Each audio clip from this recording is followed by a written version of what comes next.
Let's go and speed her up now that we're over in this section of the quilt in the safety zone, where we can finish this up a little bit.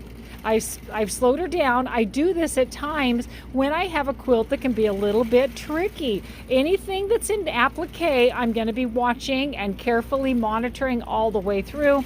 When I have t-shirt quilts, when I have fleece quilts, when I have quilts that have items attached to them besides just applique, my friends, over here at the quilting studio, you're going to have my eye on every bit of it. I'm going to be super attentive. Yes, I love to watch every quilt. Yes, I'm aware of each quilt. When you have something going on that's a little bit different, you're going to get some attention that needs to happen. The other thing I want to show you is because she has the white backing fabric, I'm being very careful to make sure that none of the sashing, the dark blue sashing, is sneaking down into the white backing fabric.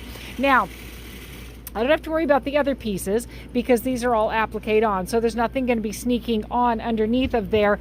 I showed you in an earlier video. How do you see an earlier video? You look at the arrow down below and it will take you to an earlier video of this same quilt getting stitched out. But I'll turn this over and show you again real quick. You can see these are all hand appliqued on, so none of this is going to be sneaking out. But there could be something with some of the sashing, and so I'm being very careful and very aware of any stray threads that are going to be hanging around over there, so they're not going underneath of the white or light colored backing fabric. That's something to be aware of.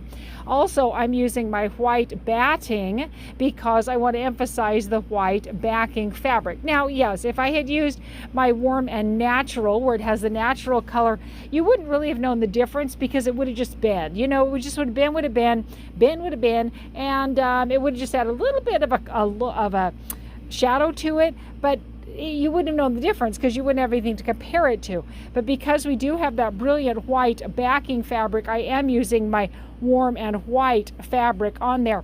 I do have some other, batting. I do have several battings. I actually have a pure white, all cotton batting as well.